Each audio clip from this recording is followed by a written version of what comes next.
पश्चिम बंगाल विधानसभा चुनाव 2026 से पहले सियासत का सबसे बड़ा सवाल अब साफ दिख रहा है। क्या तृणमूल कांग्रेस का सबसे मजबूत किला यानी मुस्लिम वोट बैंक दरकने लगा है? नमस्कार, मैं हूं आपके साथ शुभी शुक्ला और आप देख रहे हैं नेशन ऑफ समाचार। लंबे समय तक ममता बनर्जी की राजनीति की धुरी रहे इस वर्ग में इस बार हलचल के संकेत मिल रहे हैं। हालांकि ये बदलाव पूरी तरह से टूटा नहीं बल्कि एक मूड शिफ्ट की तरह सामने आ रहा है, जहां भरोसा कायम है लेकिन सवाल भी बड़े हैं। इस बार चुनावी बहस को सबसे ज्यादा हवा दी है मतदाता सूची के विशेष गहन पुनरीक्षण यानी एसआईआर।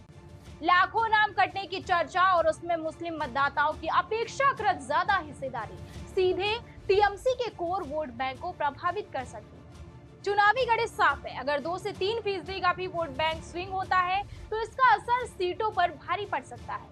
2021 में कई सीटें बेहद कम अंतर से जीती गई थी। ऐसे में छोटा बदलाव बड़े राजनीतिक झटके में बदल सकता है, लेकिन असली कहानी आंकड़ों से ज्यादा जमीन पर लिखी जा रही है। मुर्शिदाबाद, मालदा और उत्तर दिनाजपुर जैसे इलाकों में एक दिलचस्प ट्रेंड दिख रहा है। मतदाता राज्य स्तर पर ममता बनर्जी को समर्थन देने की बात करते हैं, लेकिन स्थानीय स्तर पर विकल्प तलाशने से पीछे नहीं हट रहे। यही दोहरी सोच टीएमसी के लिए सबसे बड़ी चुनौती बनती दिख रही है। यहाँ अधीर रंजन चौधरी जैसे नेताओं का प्रभाव अब भी कायम है, जो स्थानीय समीकरणों को जटिल बना देता है। दक्षिण 24 परगना की भांगड़ सीट इस बदलाव का सबसे तेज संकेत दे रही है। यहाँ से नौशाद सिद्दीकी का उभार और उनकी पार्टी इंडियन सेक्युलर फ्रंट का विस्तार ये दिखाता है कि खासकर मुस्लिम युवाओं में नए विकल्पों को लेकर उत्सुकता बढ़ रही है। वाम दलों के साथ गठजोड़ ने इस प्रभाव को और भी मजबूत कर दिया है, जैसे तृणमूल के लिए मुकाबला अब पहले से ज्यादा कठिन होता दिख रहा है।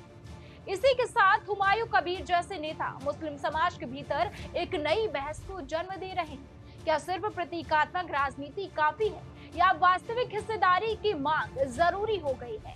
ये सवाल अब गांव कस्बों तक पहुंच चुका है और वोटर पहले से ज्यादा सोच समझकर फैसला लेने के मूड में नजर आ रहा है। हालांकि तस्वीर का दूसरा पहलू भी उतना ही मजबूत है। भाजपा का डर अब भी मुस्लिम वोटरों को एकजुट रखने वाला बड़ा फैक्टर बना हुआ है। कई जगहों पर ये साफ सुनाई देता है कि विकल्प हो सकते हैं, लेकिन रोकना किसे? ये सोच अब भी टीएमसी के पक्ष में जाती है। यही वजह है कि असंतोष के बावजूद पूरी तरह बिखराव नहीं दिखता है। कुल मिलाकर बंगाल में मुस्लिम वोट बैंक अब एक साइलेंट ट्रांजिशन के दौर से गुजर रहा है, जहां अंधा समर्थन नहीं बल्कि रणनीतिक सोच हावी हो रही है। ये बदलाव छोटा जरूर दिखता है, लेकिन इसका असर बड़ा हो सकता है।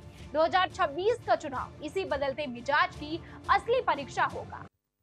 क्या ममता बनर्जी इस भरोसे को फिर से मजबूत कर पाएंगे या फिर ये हलचल बंगाल की सियासत में एक नए अध्याय की शुरुआत साबित होगी? बने रहिए हमारे साथ और देखते रहिए नेशन ऑफ समाचार।